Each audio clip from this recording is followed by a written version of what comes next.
Bienvenidos a un nuevo vídeo en Crimen Mundial. La última mitad del siglo pasado supuso para Brasil un final de milenio sangriento. Más de 70 personas con antecedentes delictivos fueron ejecutadas por uno de los asesinos más temidos y violentos de la historia criminal del país. Hoy presentamos la historia de Pedro Rodrígues Filho, también conocido como Pedrinho Matador. El brasileño Pedro Rodríguez, con 71 ejecuciones comprobadas y más de 100 confesados, no es una excepción, pero sí un caso casi único en ese sentido.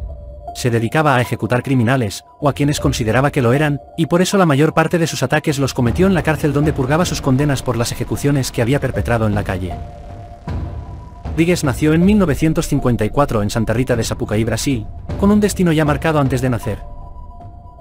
Una patada en el vientre gestante de su madre le ocasionó grandes daños cerebrales, agresión que le supondría al feto un factor importante en su enfermedad mental. El artífice fue su padre, el ambiente social conflictivo le aguardaba. La teoría, que no todos los que lo examinaron comparten, sostiene que la lesión causada por el golpe afectó a las áreas cerebrales asociadas con la empatía y la reacción a los estímulos externos. Su infancia estuvo marcada por la violencia de su entorno familiar y social.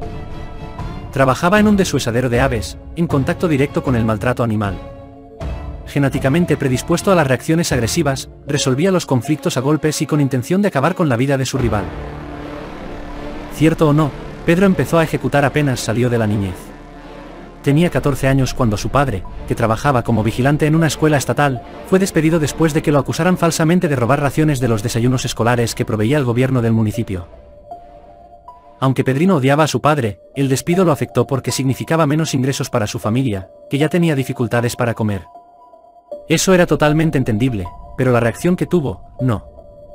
Robó una escopeta que su abuelo guardaba en un armario, la ocultó bajo sus ropas y se apostó cerca de la puerta de la alcaldía.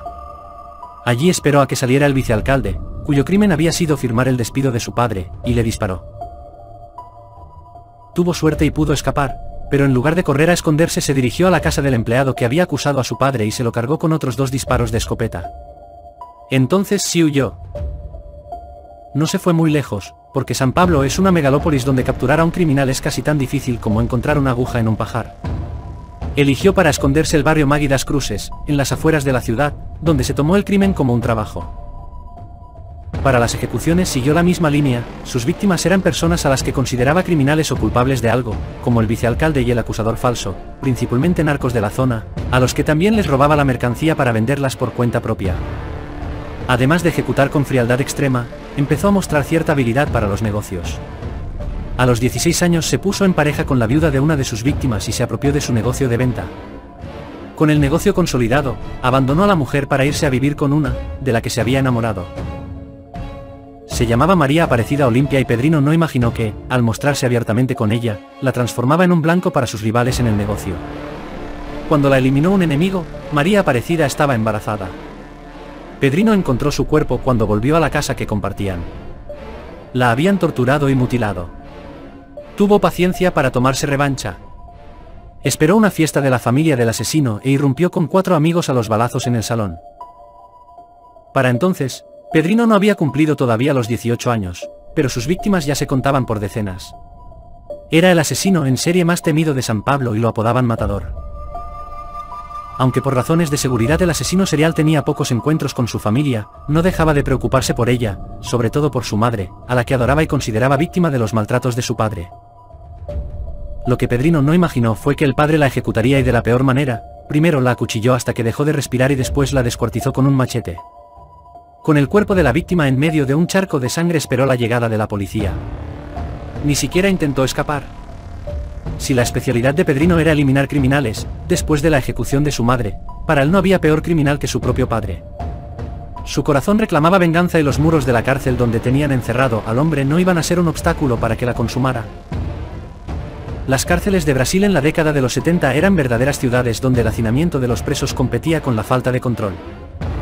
De modo que un criminal buscado pudiese visitar a otro que estaba encerrado distaba mucho de ser una misión imposible.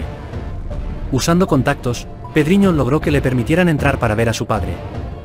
Apenas estuvo frente a él, sacó un cuchillo de entre sus ropas y lo acuchilló 22 veces, hasta ejecutarlo. Y no solo eso. Antes de que nadie reaccionara, le abrió el pecho, le sacó el corazón y le pegó un mordisco. La venganza resultó exitosa, pero le costó cara, porque no pudo salir como había entrado y lo detuvieron. Eso le quitó la libertad, pero no la posibilidad de seguir ejecutando. Pedro Rodríguez Filo fue detenido por la ejecución de su padre el 24 de mayo de 1973 y ese mismo día dispusieron su traslado desde esa cárcel a otra, para protegerlo de la venganza de otros presos, amigos de la víctima. Lo encerraron en la parte de atrás de un camión de traslado, junto con otros 2 presos, un ladrón y un abusador. Cuando el vehículo llegó a destino y los guardiacárceles abrieron la puerta, encontraron al abusador sin vida. Pedriño Matador lo había estrangulado durante el viaje ante la mirada aterrorizada del otro preso. Fue apenas el principio. Entre 1973 y 2003, ejecutó a 46 reclusos más, durante los recreos en el patio o en las celdas donde convivían hacinados con él. Allí no tenía problemas en elegir a sus víctimas, porque todos eran criminales, aunque a la hora de buscar sus blancos prefería a los abusadores y a los asesinos. Se transformó en el preso más odiado, y a la vez temido, de las prisiones por las que pasó. En una ocasión, casi se transforma en víctima, cuando un grupo de reos lo emboscó para eliminarlo y así dormir más tranquilos, sin temor a que Pedriño los ejecutara a ellos. El ataque fue desastroso. Rodríguez no solo escapó, sino que en la escaramuza dejó sin vida a 3 de sus atacantes e hirió a los otros 2. Para 2003, pese a todas esas ejecuciones, estaba en condiciones de ser liberado, porque la ley brasileña pone como 30 años el máximo de encierro, cualquiera sea la condena. Sin embargo, como tenía otros procesos en curso, demoró 4 años más en salir.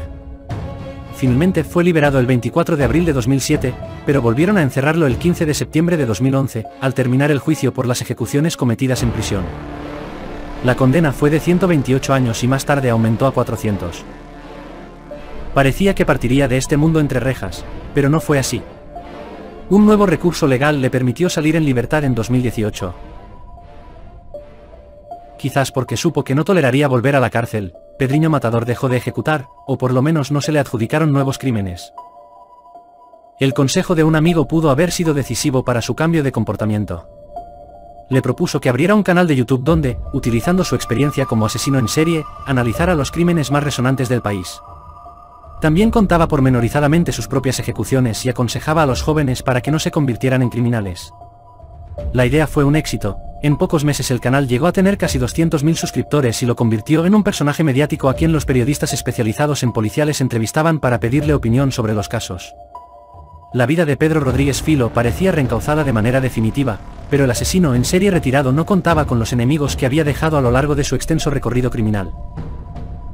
El domingo 5 de marzo de este año, a las 10 de la mañana, salió de la casa de su hermana en Magui das Cruzes, en los suburbios paulistas, sin notar que lo esperaban 2 hombres encapuchados en un auto. 6 balazos a quemarropa acabaron con la vida del mayor asesino en serie de la historia de Brasil. Tenía 68 años, había pasado 42 en la cárcel y cargaba con más de 100 víctimas sobre sus espaldas. Algunas curiosidades de Pedriño son: el maníaco brasileño era una máquina de ejecutar imparable. De hecho, ni siquiera lo esconde, lo llevaba tatuado en su brazo. Mat por placer. Se sentía con el poder divino de la justicia sobre los hombres. Ejecutar a criminales le eximía de culpa. Se dice que su vida fue parte de inspiración para el personaje de Dexter Morgan. ¿Qué te ha parecido la vida de Pedriño? ¿En tu opinión, era justo que eliminara a ese tipo de criminales?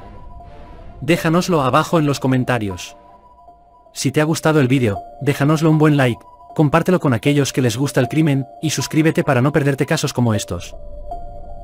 Un saludo, hasta la próxima.